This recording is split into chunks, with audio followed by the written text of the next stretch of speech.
welcome back to today's story hour. We've got our donkeys here to help us. We have Ollie back and Milo on this side today. And we're coming back to Runaway Ralph again. And if you remember, we had just left off with Ralph deciding he was going to run away. So we're going to find out more about where he runs off to and if there might be some peanut butter sandwiches in this too. Chapter 2 is called The Open Road. Too excited to hide under the grandfather clock, where he could watch television, Ralph spent the day beside the motorcycle under the television set, watching life in the lobby and waiting for night to come. Luggage was set down with a thump. Guests complained that there were not enough towels in the rooms, and when the guests had gone, the desk clerk said to Matt, "What do they think this is? A fancy hotel?" Ralph listened as the manager of the hotel spoke sharply to the housekeeper about all of the ashes on the carpet and all the dirt that had been tracked in. The housekeeper spoke even more sharply with the maid, who ran the vacuum cleaner so carelessly that Ralph was not even frightened. He was too busy thinking of the night that lay ahead. When the boy called Garf clumped across the lobby in his new cowboy boots on his way to Happy Acres Camp, Ralph longed to follow him out to the front door and right down the steps.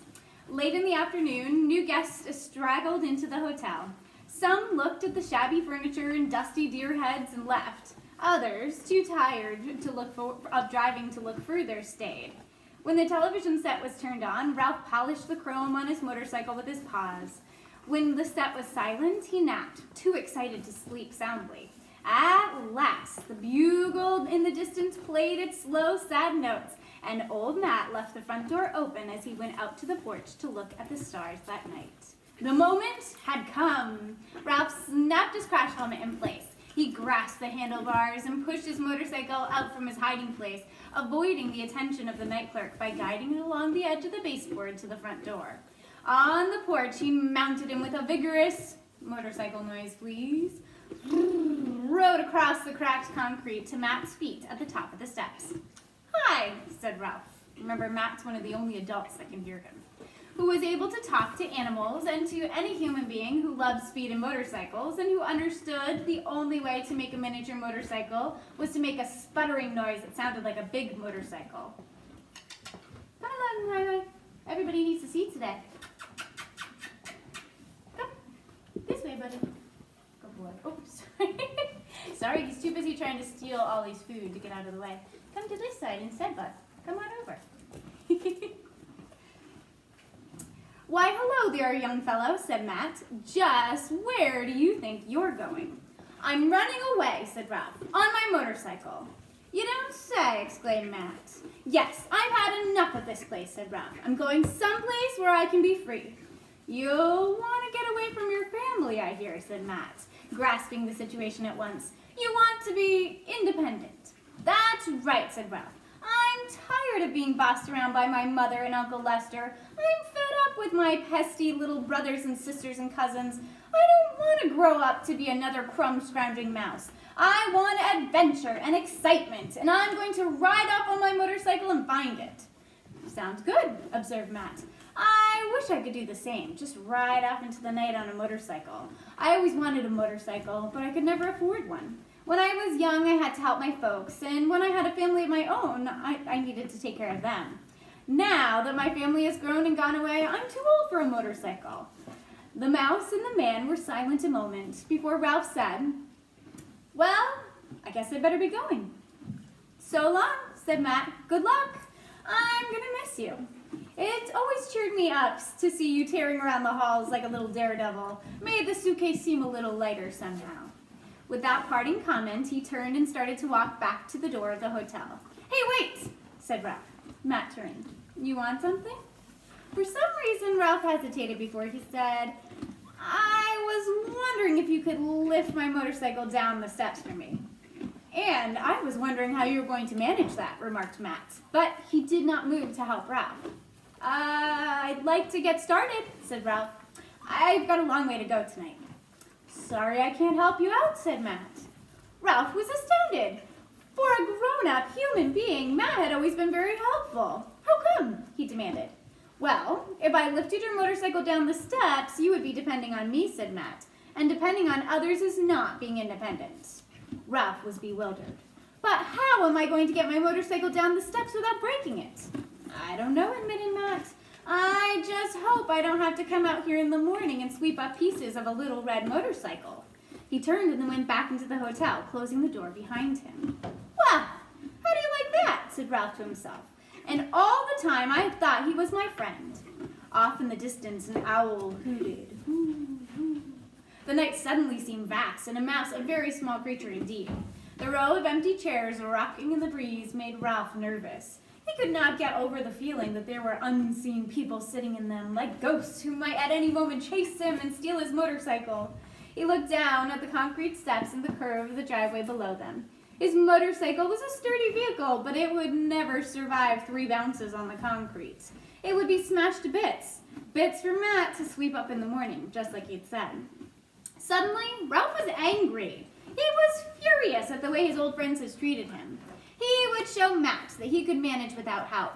Matt would come out in the morning expecting to find Ralph waiting to be let in, but Ralph would fool him. He wouldn't be waiting, and there wouldn't be any broken motorcycle at the foot of the steps either. I know, right? He's very determined. Ralph set about finding a solution to his problem. He looked at the ghostly rocking chairs, the cracked concrete porch, the steps, and the asphalt driveway below. Once Ralph had taken the trouble to look, the solution to getting his motorcycle down those steps seemed surprisingly easy. About 3 inches below the porch on either side of the steps was a sloping section of concrete, a sort of ramp intended as an edge to the steps. The 2 ramps were about 10 inches wide, and each sloped down to a flat section. Below each flat section was a shrub that had been pruned into a somewhat lopsided ball of leaves. All Ralph had to do was to ride his motorcycle over the edge, down the slope, into the shrub, which would break his fall, and then let him slide gently through the leaves to the ground. The only problem was that the terrifying 3-inch drop from the porch to the slanting concrete. But Ralph was sure, with a cool head and steady paws, he could manage. He would show Matt a thing or two. Ralph wheeled his motorcycle back from the edge of the porch, but in line with one of the concrete ramps. High speed would be best, he decided. Speed fast enough to carry him right over the edge without wobbling, so he could land on the ramp with both wheels. Ralph's heart was pounding as he mounted his motorcycle, but his head was cool and his paws were steady on the handle grips. Ralph drew a deep breath. You ready? Need your motorcycle noise, please. His paws tightened on the handle grips. He rode smoothly toward the edge of the porch. He held his breath as he shot out into space just as he had planned. There was a sudden heart-shaking drop before the tires hit the ramp. At this point, everything went wrong. Before Ralph realized what was happening, the motorcycle shot down the ramp, which was worn smooth by many children who had slid down it. Ralph flew into the air and fell upside down into the shrub. He lost his grip on the motorcycle and felt himself brushed by the leaves and scratched by the twigs until he came to rest, wedged in the small of a branch. His helmet had fallen off, one ear was scratched, and he was badly frightened, but he was not injured. I'll try to give you a close-up of that picture, too.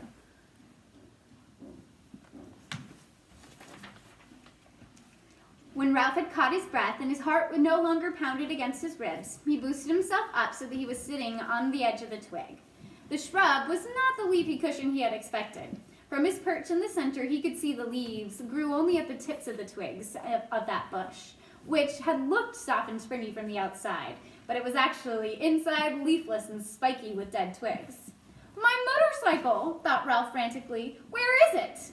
Then he saw it, don't worry, far above his head, though, hanging by a twig on its back wheel. His helmet, however, had bounced to the ground. Ralph did the only thing he could do, and that was to climb up to his motorcycle and start chewing. The twig that held the motorcycle had a dry and dusty taste, but Ralph chewed until it snapped and the motorcycle slid down into the twig below.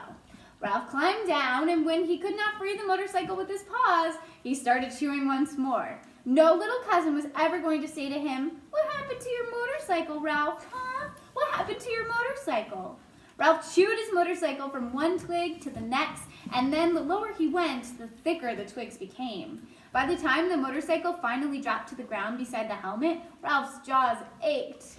He dragged the motorcycle across the weedy patch of lawn to the driveway and was about to mount when the door of the hotel unexpectedly opened and old Matt, in his pajamas and bathrobe, stepped out onto the porch and looked around.